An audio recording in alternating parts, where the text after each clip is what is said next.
What happens when you stop being instantly available? When you don't reply to every message right away? When you stop saying yes to every request? When you no longer make yourself constantly accessible? Something begins to shift. Most people fear that if they step back, the world will forget them, that friends will turn away, that opportunities will disappear, that silence will equal rejection. But in reality, something else happens. People start to see you differently. And more importantly, you start to see yourself differently. Carl Jung, one of the founding voices of modern psychology, believed that the path to self-realization begins not in how we present ourselves to the world, but in how well we know our inner world. He said that the most significant journey we can take is inward, towards our own truth. And in that journey, constant availability is often the first layer that needs to go. Why? Because always being available is not a sign of confidence. It's often a sign of fear. Fear of disappointing others, fear of being left out, fear of being unimportant. So we overextend, we say yes too quickly, we check our phones obsessively, we respond to every signal, not because we want to, but because we're afraid of what might happen if we don't. Jung introduced the concept of the persona, the mask we wear to fit into society. It's useful, it keeps us functioning, but it's not our full self. And when we live entirely in that mask, always pleasing, always responding, we become disconnected from who we really are. There's a cost to always being available, a slow erosion of boundaries, a quiet loss of authenticity. Over time, your sense of self blurs into the expectations of others, but the moment you pull back, even slightly, everything starts to realign. At first, it feels uncomfortable. People might question you, some may even get upset. They're not used to your distance, but that's not a problem. It's clarity. Their reaction reveals the nature of your relationship. Some people only value your availability, not your essence. And when your availability decreases, so does their interest. That's painful, but it's also honest. And in that honesty, space is born. Space to breathe, to think, to feel. To ask yourself, what do I actually want? Who am I when no one is asking something of me? That's when the real self begins to return. When you stop being available to everyone, you become truly present to yourself. And that's where power begins. Why is it so hard to step back? Because for many of us, availability equals identity. We were taught, whether through family, school, or culture, that being good means being reachable, being helpful, being there. The need to be needed becomes a hidden addiction. From a young age, many people learn that attention is conditional. You're praised when you comply. You're accepted when you please. So you internalize a simple but dangerous message. If I am useful, I am loved. Carl Jung would say this belief becomes part of your unconscious programming, a script running beneath your awareness, guiding your choices, shaping your relationships, even as you believe you're acting freely. This is what he called the shadow. Not just your dark urges or repressed traits, but also your hidden needs, your fear of being alone, your craving for approval, your deep reluctance to disappoint anyone. And because this part of you hides in the unconscious, it quietly dictates your actions. You say yes when you mean no. You stay in conversations you want to leave. You help when you're exhausted. Not because you're kind, but because you're afraid of what happens if you stop. But here's the paradox. The more available you are to everyone, the less available you become to yourself. You lose your center, your clarity, your direction. Jung believed that individuation, the process of becoming your true self, requires you to confront the parts of you that live to serve others out of fear, not love. That's why withdrawal isn't selfish. It's sacred. It's not about cutting people off. It's about creating space to hear your own voice again. And at first, that voice might sound weak, uncertain, unfamiliar, but it's yours, and it's waiting to lead. When you stop responding out of guilt or habit, something radical happens. Your energy returns. You begin to choose your actions consciously, not reactively. You start to notice who respects your time and who expects your time. And slowly, your world changes. People might say you've become distant, but in truth, you've become present, available not to everyone, but to the few things that truly matter. This is not a detour. It's your real life emerging, one boundary at a time. When you stop being constantly available, you don't just reclaim time, you reclaim power. Because availability is a currency, and when you give it away freely, people start to expect it, not appreciate it. But when you become intentional about your time, your energy, your presence, something shifts. People notice. Some pull away, others lean in. But all are forced to reconsider who you are when you're not constantly showing up for them. Carl Jung called this confrontation with reality the return to the self. It's the moment when your identity is no longer defined by roles, but by essence. Before that point, we play parts. The helpful one, the good friend, the problem solver, the always listens, always responds, always there person. And people grow to depend on these masks. But masks are heavy. They cover not just your face, but your needs, your desires, your truth. So what happens when you set them down? At first, confusion. People say, "What's wrong?" or "You've changed." But change isn't a problem, it's the point. Jung warned that the greatest danger isn't becoming selfish, it's becoming invisible to yourself. Swallowed up in the expectations of others until your life no longer feels like your own. That's why non-availability is not about distance, it's about depth. When you stop reacting to every message, every favor, every call, you begin to hear the quieter signals inside you. What makes you feel calm? What makes you feel anxious? Who drains you? Who inspires you? Most people don't know the answers because they've never had the silence to ask.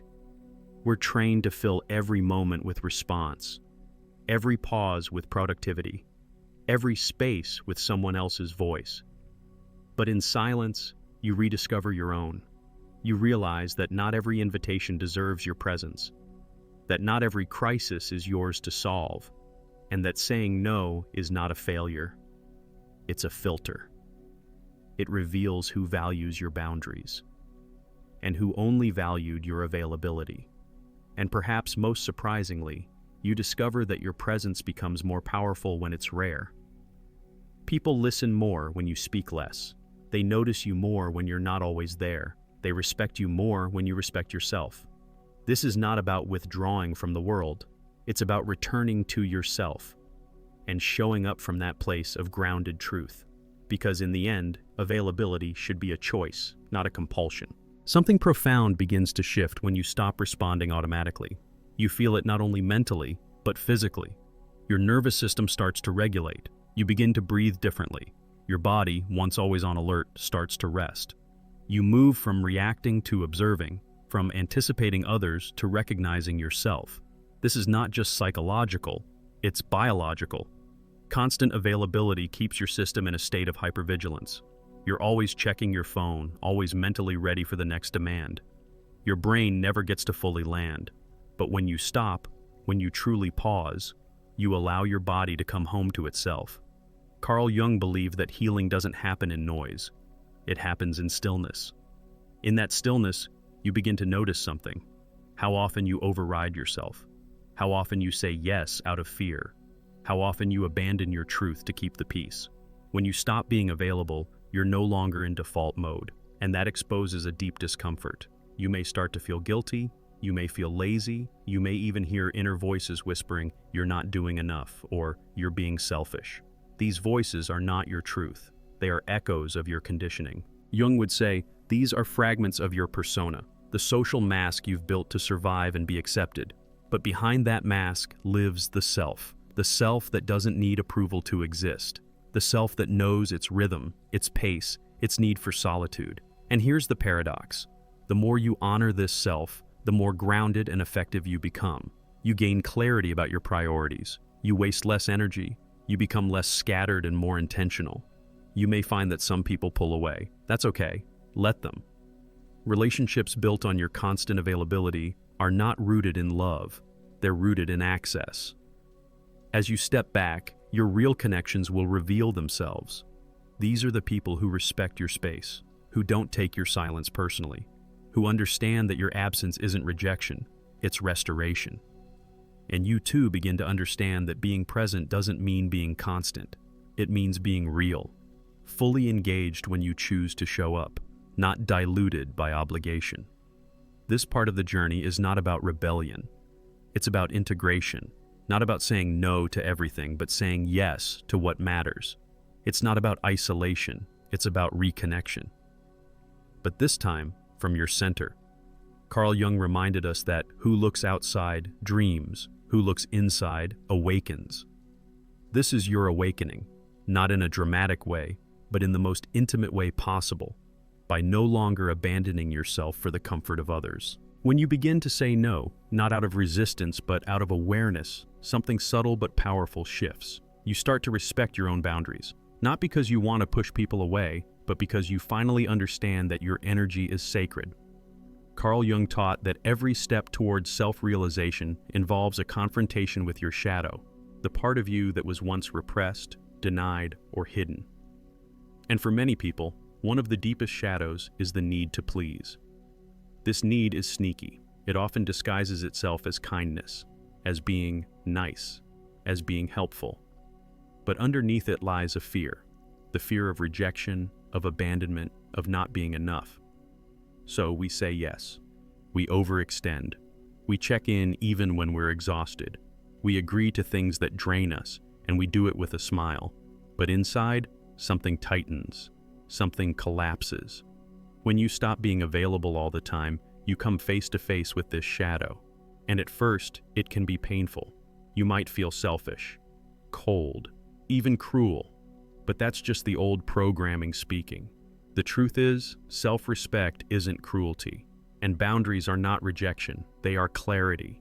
They are you telling the world, this is where I end and you begin, and I honor both. You'll notice how people respond. Some will be uncomfortable. Some will challenge you. They'll say, you've changed. And they're right. You have. You've started living from your truth instead of their expectations. This can be lonely at first, because when you no longer define yourself by how useful or available you are to others, there's a space, an empty space where the old validation used to live. Jung believed that loneliness doesn't come from being alone. It comes from not being able to communicate what matters. When you reconnect with yourself, you may find that your old conversations no longer fulfill you. That small talk feels empty. That constant updates and notifications drain rather than energize you. But this space is not a void. It is fertile ground. In it, your true values take root. Your real desires, your creativity, your authentic voice. And when you speak from that voice, even if softly, others will notice. Not everyone will like it, but the right ones will resonate with it. Your relationships will shift. Some will fall away, others will deepen. The more you stay grounded in your own rhythm, the more magnetic you become. Not because you're available to everyone, but because you are fully present with yourself. Presence is not a product of endless giving. It's the result of deep alignment, of knowing when to step forward and when to step back, when to speak and when to remain silent. You don't have to be loud to be powerful.